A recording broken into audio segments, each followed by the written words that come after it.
So today is a little bit different, and so it's pretty exciting. We're trying to keep with that drone safety awareness theme going. So we actually have a panelist today. We're doing a panel for our presentation, and we have three amazing guest speakers. So we have Jacky Beckwith. She's the AUVSI manager of Advocacy and Government Relations.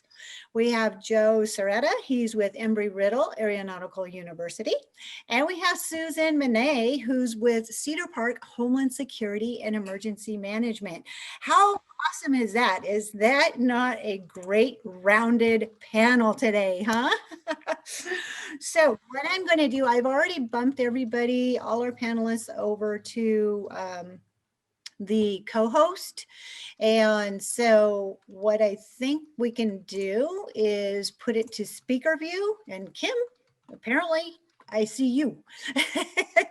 So what I would like to do is just kind of maybe start with Jacky, if you can. Just tell us a little bit about yourself, and then we'll go Jacky, Joe, and Susan, if that works out. Just kind of share a little bit about yourself.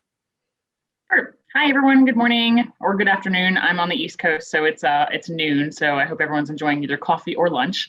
I am with the AUVSI Association for Unmanned Vehicle Systems International. It's quite a mouthful and not the best acronym, but our catchphrase is all things unmanned. If you're not aware or familiar with us, we work in the air, maritime, and ground domains across both commercial and military applications. So certainly a large purview, and I'll be the first to admit that we have a lot of room to grow in all of that. And I'll just say personally, I joined AUVSI in September, so I am still certainly on a learning curve. I am a professional DC swamp native, so take that with you will.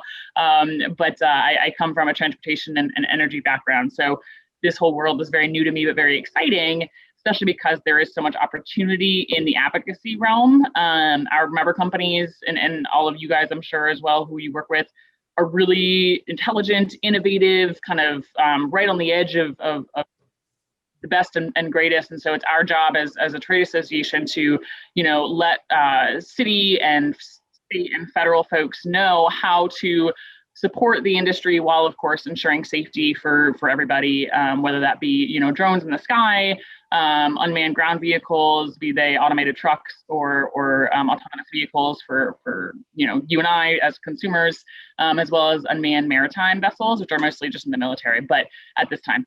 But anyway, so it's our job to kind of make sure that everybody's talking to each other and that, industry is not being stifled. So we, again, have a lot of room to grow in that area, but National Drone Safety Awareness Week is a step on the right direction. I appreciate Desi's leadership in making sure this is on the schedule. I think that, as you said earlier, it's going to keep getting bigger and bigger, which is great. As we continue pushing forward the message that, unmanned systems are here to stay, offer really exciting answers to new problems, especially caused by the pandemic. And so it's, time to embrace kind of the future, if you will. So I'll stop there, but thank you again for inviting me to this panel, and I'm looking forward to chatting. Yeah, well, we're glad to have you. Joe, you want to tell us a little bit about yourself? Sure. Hi, everyone. My name is Joe Cerreta.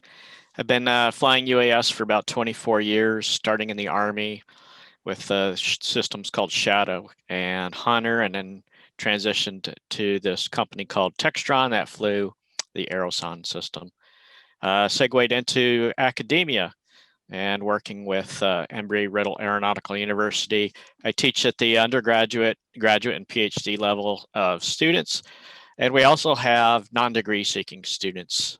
Most of those students are typically some form of government, could be local, state, or federal, law enforcement, or other type of public safety. And we help them with either stand up a program or work different techniques or procedures that they're looking for. And just as an example, we work with the Oklahoma Department of Emergency Management a couple of years ago, and we brought 7 students with us. These were all undergrad students. And working with the Oklahoma DEM, we're helping them increase their response time to hazardous weather effects such as tornadoes, which are prevalent in Oklahoma. So We also had another team of weather forecasters on the ground with us during the summer. They were telling us where to go. They were really good because we were within about a half a mile of a track of an EF2 in Elk City, which is in western Oklahoma. So we were able to fly about 20 minutes after the tornado had lifted. We were pushing our live stream all the way back to the Oklahoma EOC, who further pushed their stream to the National Weather Service. And it was the first time in the history of the National Weather Service that they used a live UAS live stream to help them determine their disaster response based on that particular tornado. But different projects just like that, really excited about doing, and happy to share something in a few minutes with you about the AUVSI's Trusted Operator Program. Thanks for having me. Well, thank you for being here. And yes, I'm really big about the AUVSI top program. I actually went through Emery-Riddle for my level 3. And then also, Susan, I saw, is a level 3 pilot. So Susan, tell us a little bit about yourself. Yeah, thank you. So my name is Susan Minné, and I'm living in Cedar Park, Texas. I've been flying for about 2 years. I'm a public safety pilot, and I do have my AUVSI top level 3 certification. I also recently received the Women in Drones 2020 Women to Watch and UAS Award in the public safety category. So thank you. So I got involved with public safety about 6 years ago when I joined the community emergency response team in our city, and I'm currently the program manager and a master instructor for that. And then about 2 years ago, our Cedar Park emergency management coordinator started a UAS program for the city. And so when he started learning to fly, and I offered to be his visual observer. And it took me about 5 minutes to decide that I would rather be flying than visual observing. So I bought my first drone and started flying from then and joined his team. And so we train regularly, at least once a week, often more than that. And then we deploy to help the police and fire department. We do search and rescue, SWAT calls. We monitor large events and a ton of other types of missions. The really nice thing I enjoy about this is that it's such a varied job description, because you can be called out for absolutely anything. So you get training in all types of different flying. And then we fly anything from a Minné to a Matrice 300. So from really small to really big.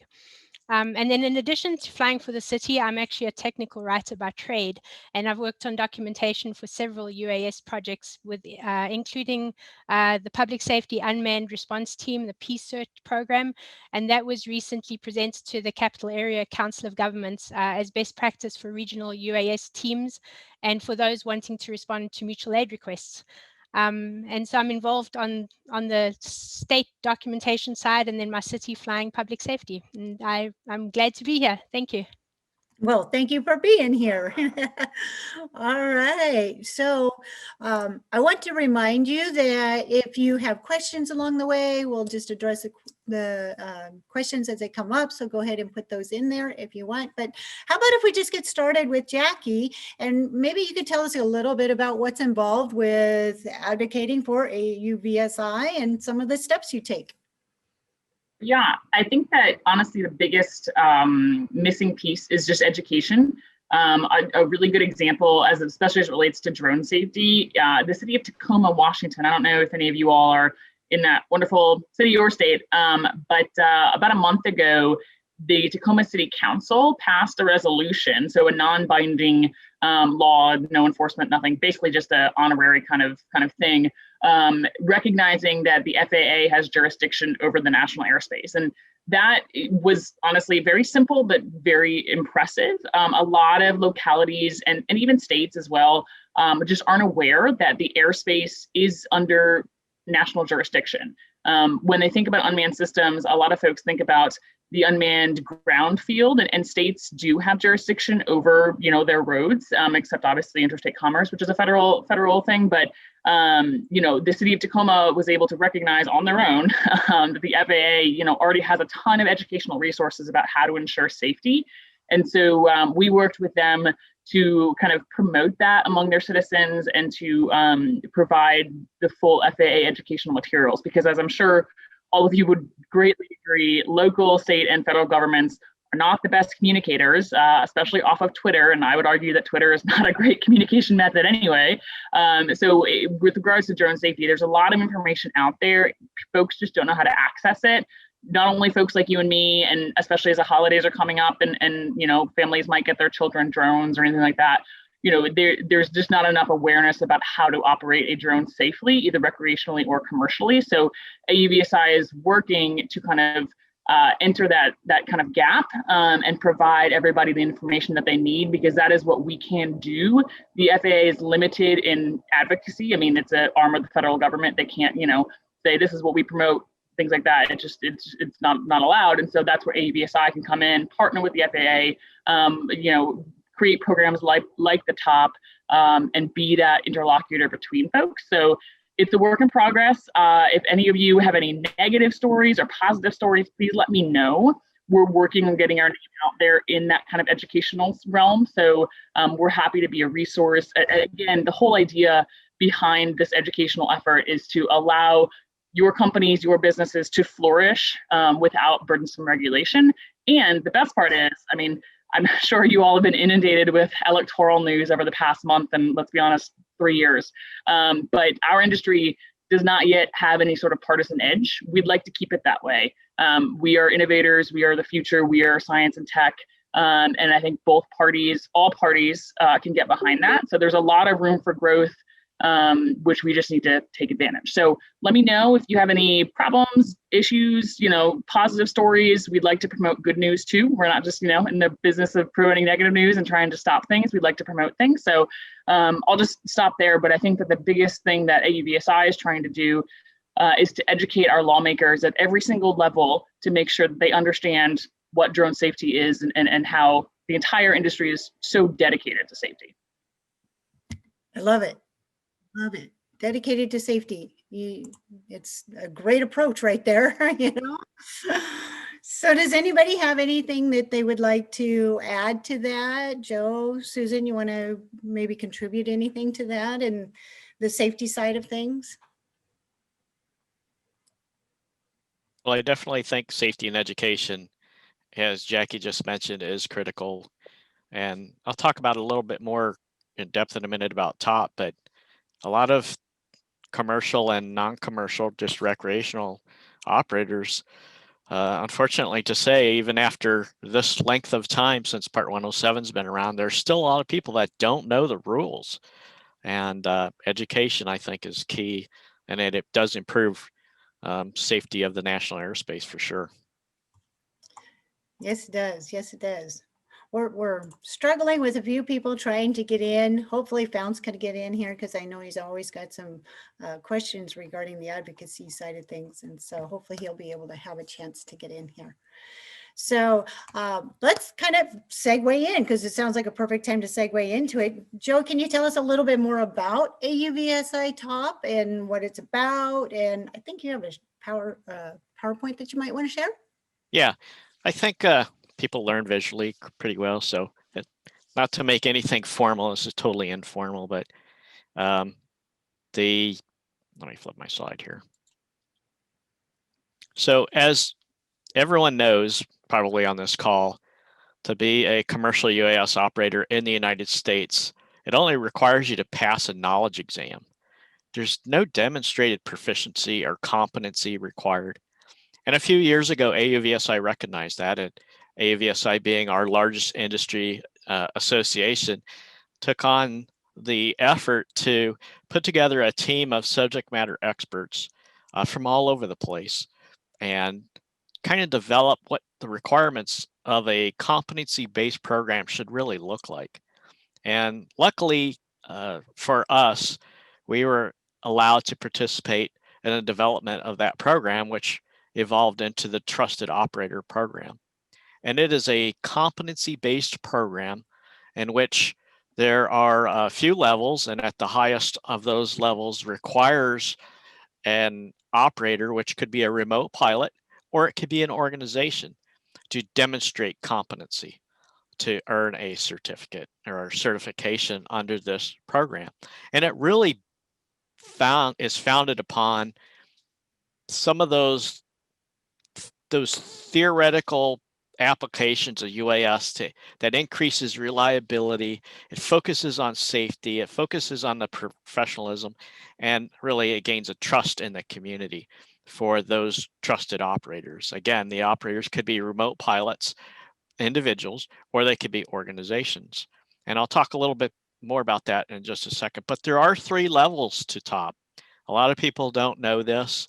And operating without waivers during the daylight in sparsely populated areas, not over people, that's typically a low risk category. Maybe in a commercial operation that might be associated with agriculture or something like that. And top level 1 would be applicable for that type of an environment. Stepping it up a little bit, maybe there's a waiver involved, night operations, maybe flight near people, flight over people, the risk starts to increase. So the level of competency required to operate in that type of an environment would be a little bit more elevated. So AUVSI created the top level 2 category for certification, and it requires an expanded level of knowledge and proficiency, demonstration of proficiency and skills, abilities to be able to safely fly a system. And when I mean by safely fly a system, it's not can you get out there and do the switchology and the thumbology of are you flying it? It's demonstrate your knowledge in terms of airmanship principles. How are you applying those airmanship principles? And these are asked during a certification review. And of course, the highest level, public safety operations, critical infrastructure, those types of environments would be at the highest level for top certification. They're progressive, so they start at the level 1 and progress in complexity, knowledge expansion, and the level of competency required to go from level 1 to 3. It grows over time. And of course, what I didn't mention here is AUVSI's top program also has an instructor certification. So the opportunity for someone who's teaching now might be a consideration for the top remote pilot instructor. And it's pretty comprehensive also, which requires demonstration of not only knowledge, but competency and the ability to teach. And it's kind of fun actually teaching those classes because we get to play the student a lot of times. And I claim that all the mistakes I made are acting in the role of a student. But it's a lot of fun to challenge a instructor candidate who's trying to teach me how to do a certain kind of maneuver, and I constantly screw it up or something like that, just to gauge kind of a reaction, see if I could push the buttons of the instructor and see how they handle that pressure of risking the aircraft, how they handle the pressure of a certain period of time to accomplish a certain set of goals. And it's quite challenging, and again, it's a lot of fun. There are we're just Embry-Riddle is just one of the organizations that is certified as a training provider under the top program. Dart Drones and Consortic and Praxis are others, and they all do great jobs. We all do things a little bit differently, and where we differ is in our practical flying assessment. So we wrote a practical test standard in the Riddle way on how we assess top remote pilots at the level 2 and level 3, and we base it all off of the ASTM 326618. And we've modified a NIST device.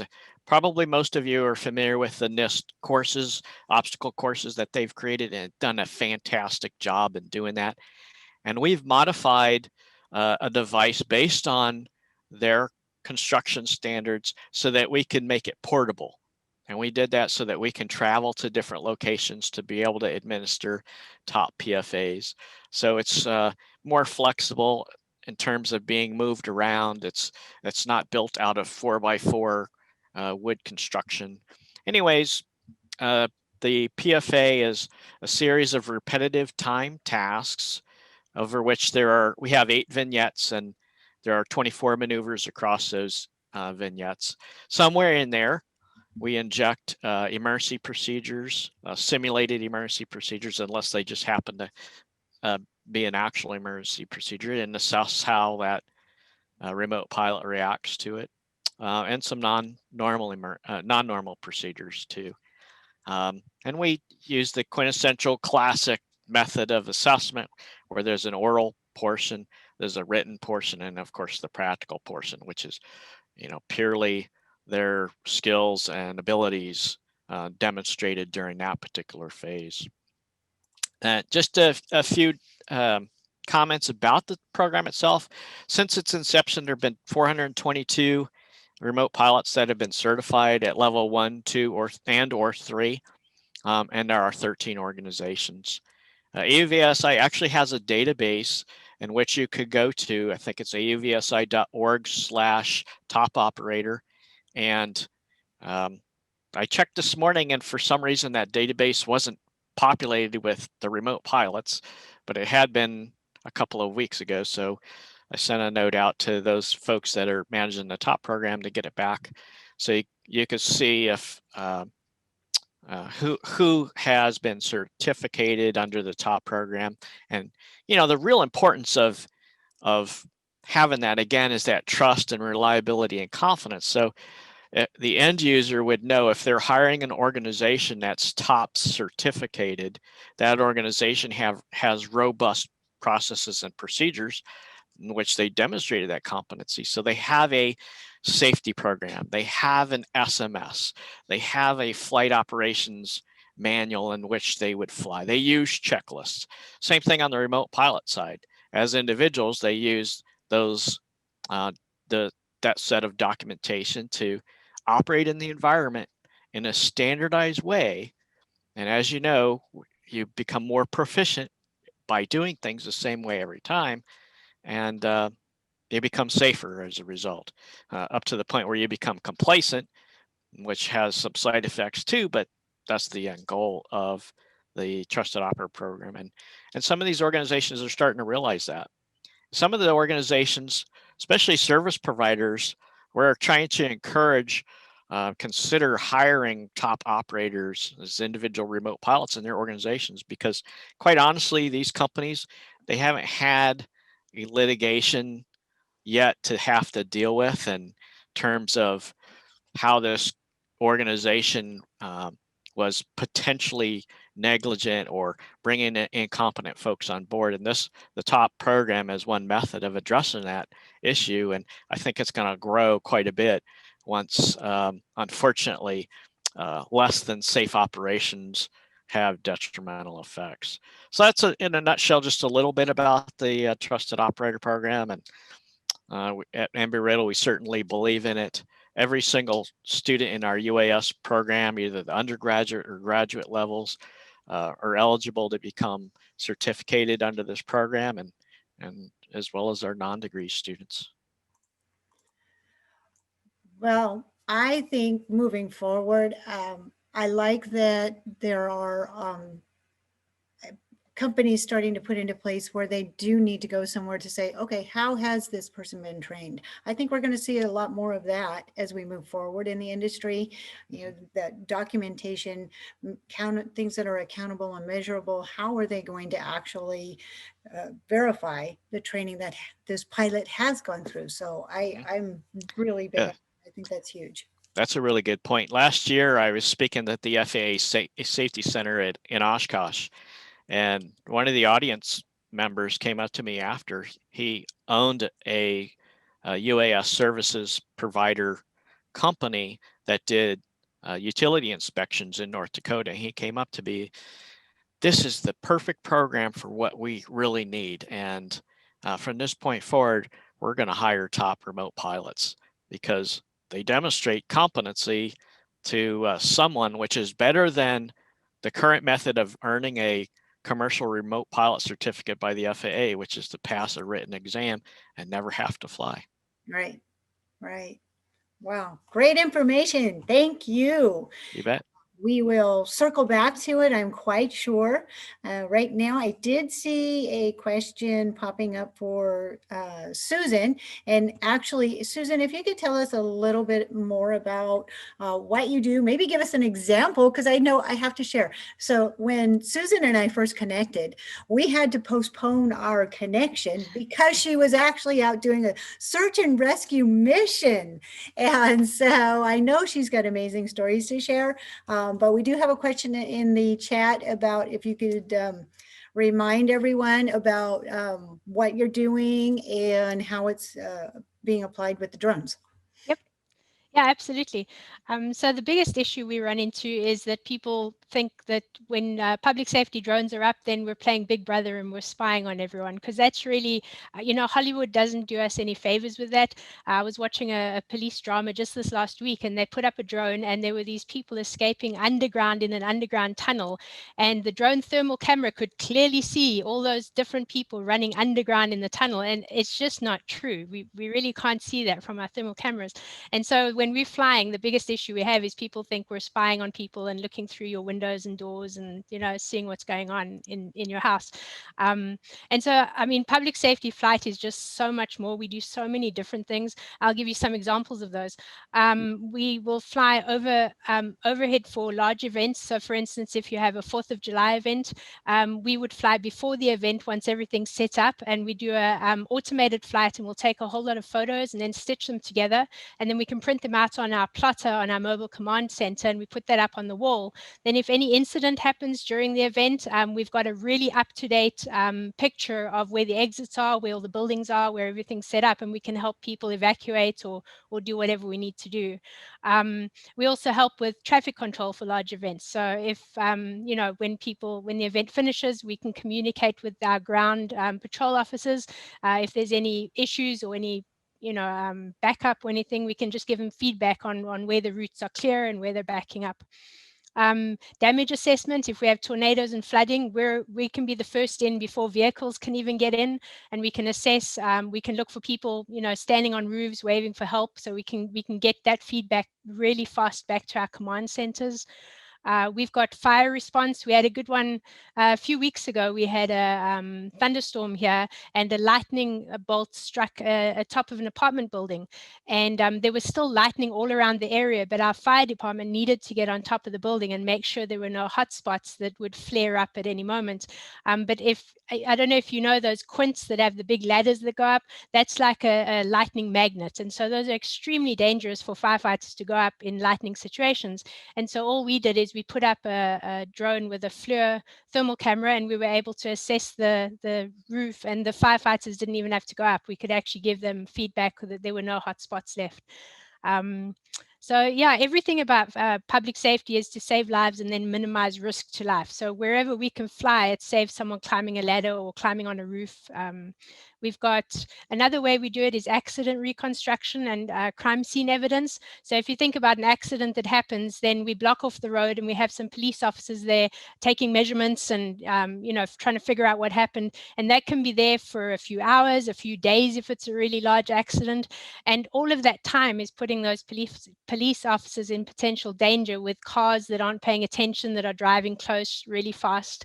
And so what we can do is we use some special software. We put up a drone and we fly the area in just a few hours. We gather all the needed information, measurements, everything. We get a top-down view, and all of that then can be admissible to court if we need to go to court for anything. So that saves danger to the police officers, and we get actually much more accurate information gathered.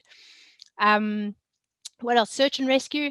We cover a lot of ground for search and rescue. We work with ground units usually, so K9 or something like that, and we'll go on ahead and we'll be able to spot things that we want them to go and check out. So we can cover a lot of area. Thermal at night is really great. So we have our ground crews heading in certain directions, and we'll fly either ahead of them or different areas, and we can direct them to places of interest so we can locate people much quicker. On the police side, we had one. It's like a 2 a.m. call a few weeks ago. We had robbery suspects, and we were looking for those in an urban area. And so it's just very useful to have the overhead view it just keeps people, you know, safe. It helps us wrap up things much quicker. So that's some of the things. The one thing, you know, I did want to make sure I mentioned, since that is Drone Safety Week, the biggest issue we have is we fly a lot of mutual aid missions where we're having, you know, 4 to 6 drones up, plus we're coordinating with helicopters, and that can all be in a really small area.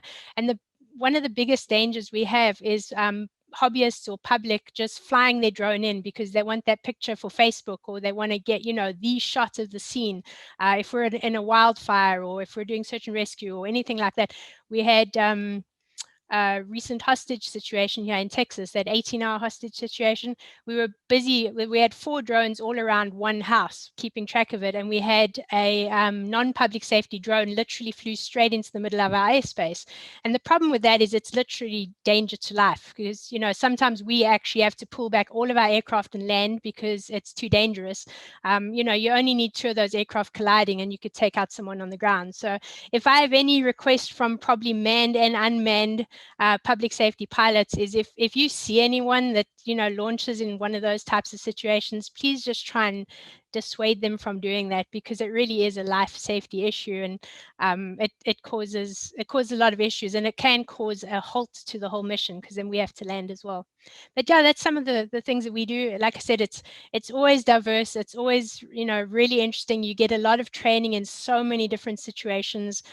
We do indoor training as well for SWAT. So instead of sending a person in to go and check someone out, we actually can fly a small drone in through the door or the window, and we've got spotlights on the front, and we can do a search through our house with drones as well. So yeah, lots of application.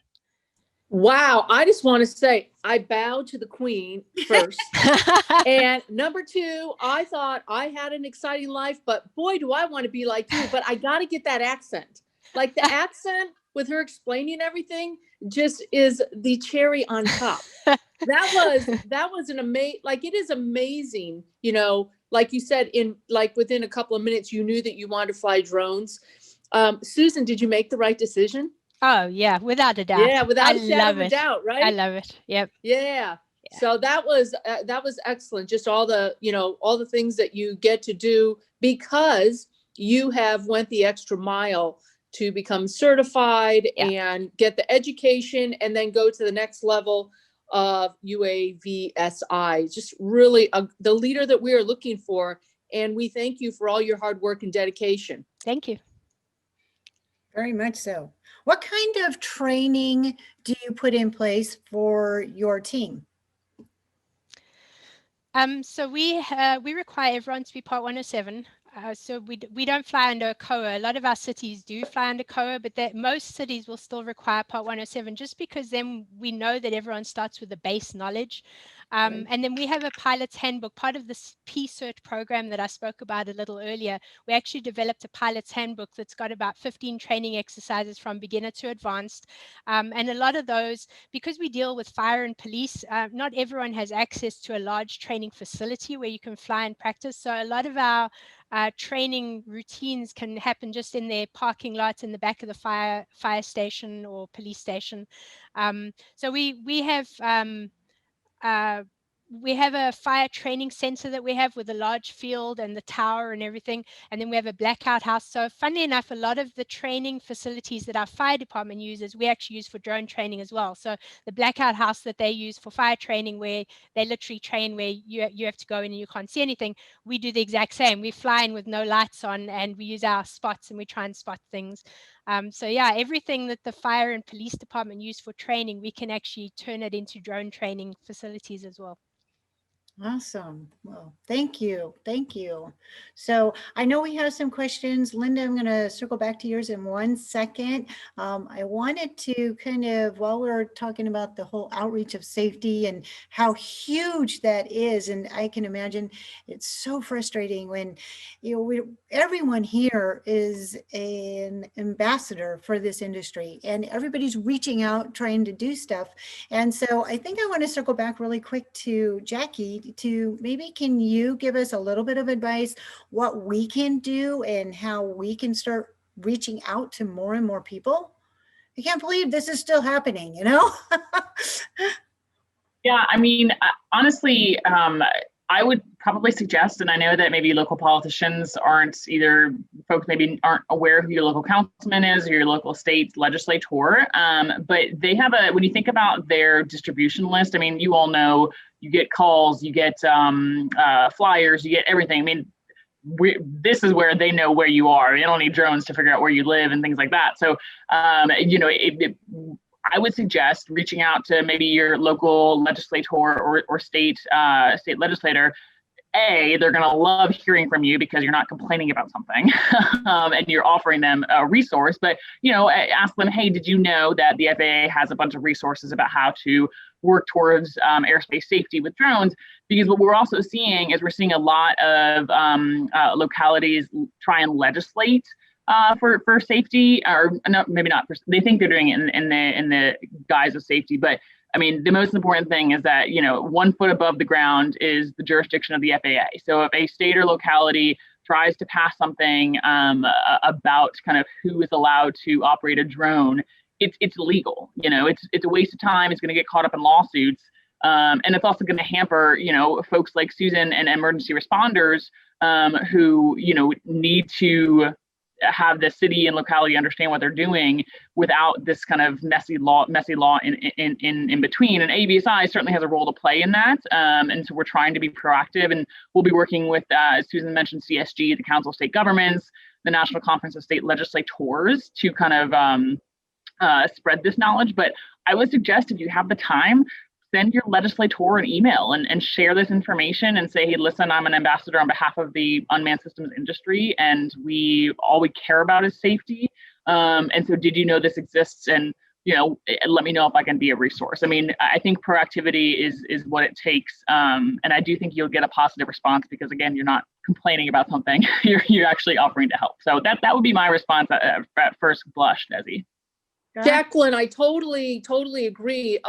Ken Sugar, is that his name? He's a lawyer and he flies he flies drones, and, you know, he recommends the same thing. I totally forgot about that. Going to your local representatives, once again, you know, just establishing yourself as a leader. Everybody here on this call, you know, we are, you know, we say people haven't learned as much, you know, why aren't they as far? It's because we feel like there's a lot of people out there flying drones because we know other people that fly drones. So from our view, there's a lot of people that fly drones, but to the common person, they don't know anybody that flies drones. So, you know, it's just the way that you look at it. So there's still a lot of space. And I really appreciate, you know, number one, what you said about how it's non-political right now. That's nice to hear. You know, with all the political drama going on, it's nice to hear that the FAA and that drones, I won't say the FAA, but, you know, they're still neutral. And I feel like we're all seeing the fruits of that. And because, I don't know, a lot of people have grown, their businesses have grown during the COVID. Definitely more, we're definitely seeing the uses. But yeah, I really appreciate that. And thank you for all your great education. Oh, well, we have a lot of work to do, but thank you. And in terms of just to follow up on that, and I saw a question from Kadir as well. So as I said, I live in the DC area, for better or for worse. I've decided to move out. But in terms of who I think would be the most effective use of your time, I would steer away from federal officials. I mean, honestly, else just going to probably, or your call is going to get lost in their inbox. But I mean, your local folks, those people are close to you, that you probably know them, or their kids go to, you know, your soccer games. So I would suggest starting small, because you also have the time. And then in terms of resources, I mean, you know, I think that, I don't know if Joe or Susan, if there are publicly available kind of like training guides. I mean, Susan, I thought it was really cool how you mentioned that you guys have developed kind of basic to advanced, you know, scenarios. The FAA does have some really good stuff. I mean, National Drone Safety Awareness Week is the best time for them to show off the educational resources they have.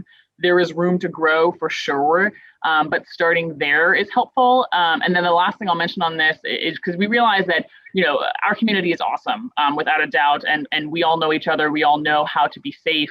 But as Kim kind of alluded to, you know, the industry is only growing, especially in recreation. And so I don't know if you guys know the Industry Coalition, Know Before You Fly, another acronym, another group of folks, but it's the group that works with FAA to put on National Drone Safety Awareness Week. And the folks involved in Know Before You Fly is us, AUVSI, the Academy of Model Aeronautics, and then also the Consumer Technology Association. And the Consumer Technology Association is new as of about a month ago. They just joined, but they represent kind of the major retailers. And so they are working with their member companies, think Amazon, for instance, and Walmart, to include more educational material when folks purchase a drone through their sites to say, hey, you know, even if you're just flying recreationally, there are rules you should be aware of. And so I think that's been a missing piece.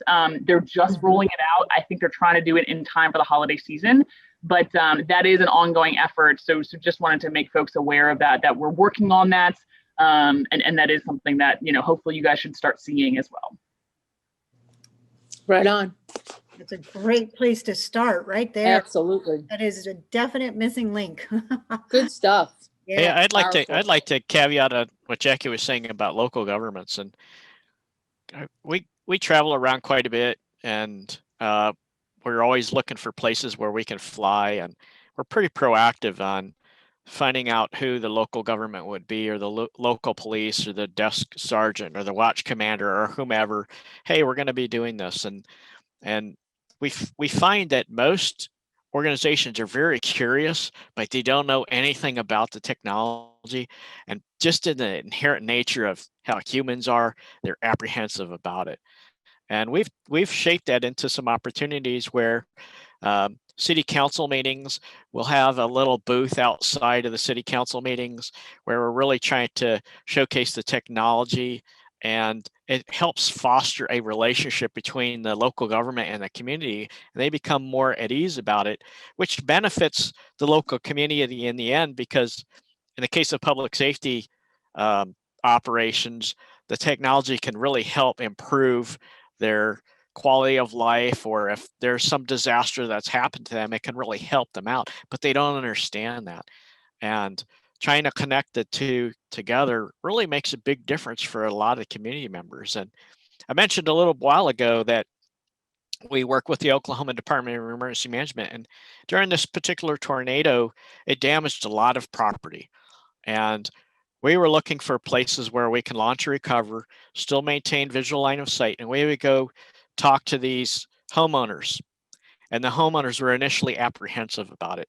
But once they understood what it could do for them, and usually we would put it in the context of, hey, before we finish, if you allow us to fly on your property, before you finish, we're going to take some pictures of your property and give it to you, because you can use that to help with your insurance claim.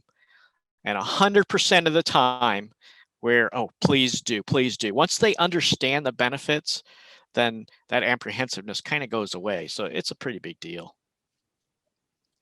Yeah, I'd like to piggyback on that as well, because it's actually not just the general public that we have a problem with a lack of understanding. It's a lot of public safety departments still don't get it.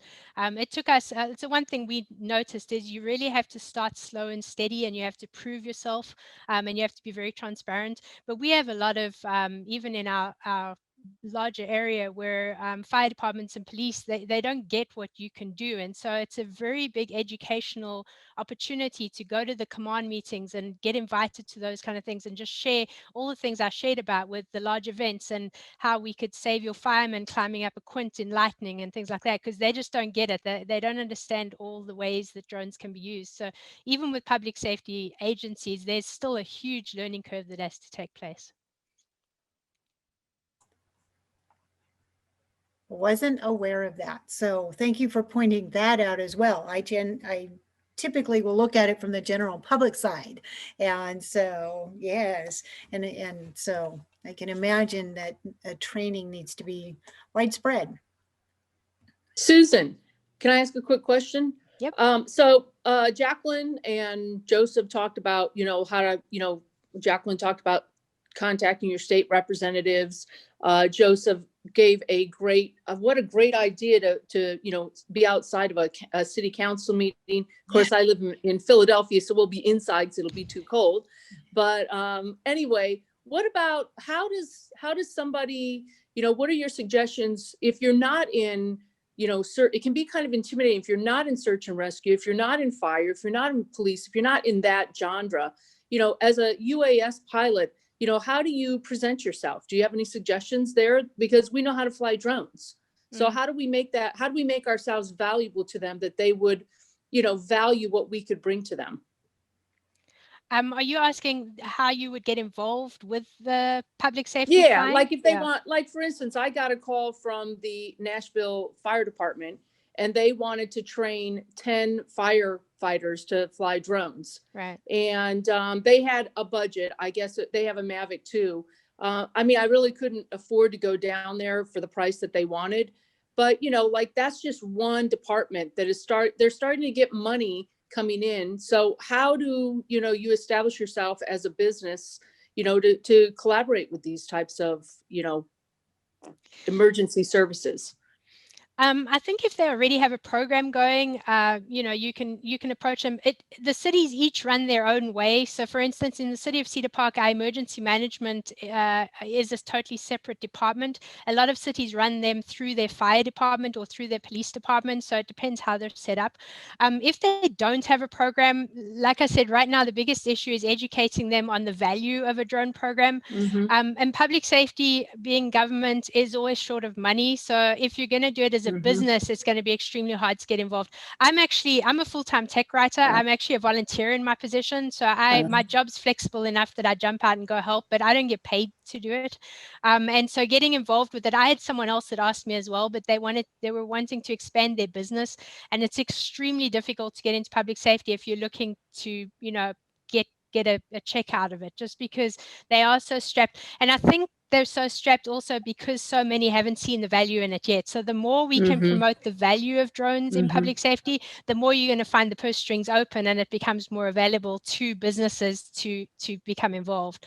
So I think it's an education thing more than anything. So, you know, if you want an opportunity to do it, if someone doesn't have a program, my best advice would probably be to invite them out to your training area one day just for an hour and just say, hey, you know, I really think this could benefit our city. Can you come out for an hour and I can just show you what we can do? I think that's probably the best way to start. The other that I'm very aware of is, you know, when we're deployed, and it works for non-public safety as well, whenever you're flying, just always understand that people are watching you, and so don't cut corners ever. You know, don't break the rules just this once or something like that, because someone's always watching you. And so we want to give a really good representation of what drones can do in every situation, and we want to be the banner for, you know, safe flying. And I noticed that whenever we're deployed, public safety is even more. You have a lot of public standing around with cell phones videoing you and watching what you're doing, and I'm very cognizant of the fact that I need to, you know, follow the rules and do my checklists and do all that, because you've got people watching as well. So I think we can all be ambassadors for that, and that will actually help public safety as well, because you don't know who's in the crowd watching you. That might be a local fireman or a local policeman, and they're just off duty, and so they'll go back to their department and say, hey, I saw this person flying the drone at the nature reserve or park or whatever, wherever it was. It was interesting because I really think that could help our city. So I think if we can just all spread the word about how drones can be more than just hobby, they really can be life safety, you know, equipment. Great advice. Thank you so much. Yes. Yeah, I'd really like to talk about what Susan mentioned. Inviting public safety folks out to your flying site has a lot of benefits. And once you develop that relationship, it becomes word of mouth. And most public safety agencies that don't have an established UAS program, they look to their peer organizations to figure out what they did. And then they share documentation back and forth. They share how they operate back and forth, or how they got stood up. And the word of mouth within the public safety community is very strong. All right. And it keeps reminding me, Jennifer Pigeon, I know she has an amazing program and is very involved with that side of things. And so, yeah, she could probably chime in quite a bit, actually. Well, actually, Susan hit the nail on the head. It really is about being informal and in front of as many people as possible, getting that word of mouth out there, and having them see that there are safer ways of flying and doing their operations. Yeah. truly. Yeah. So we have a bunch of questions that keep popping up through here. Not sure if we are going to be able to actually address all of them. I do want to circle back to Linda had a question regarding the AUVSI program. And so, Joe, if you could maybe kind of just share a little bit about how somebody would get started, what direction do they go? She asked about maybe some pricing on it. Can you share a little bit about that? Yeah, sure. I shared a link in the chat to Emery-Riddle's top level 1 program. But again, we're not the only people that do this or organization that do this. Dart Drone does it, Consortic does it, and you may find one of these programs works better for you than the other, but we're pretty similarly priced. I think for top level 1, it's $699, and I think we're within $50 of each other for the other training providers, Dart and Consortic. So check out all of those, shop around and see what you like. And there's a little bit about the curricula. Maybe there's something you like from one compared to the other. But right now there are just a few training providers that are approved by AUVSI to train and certify under the top program. So your choices are kind of limited. So I would start with those organizations, including ours, see what you like and maybe follow along. But that's not to say you couldn't start with one and switch.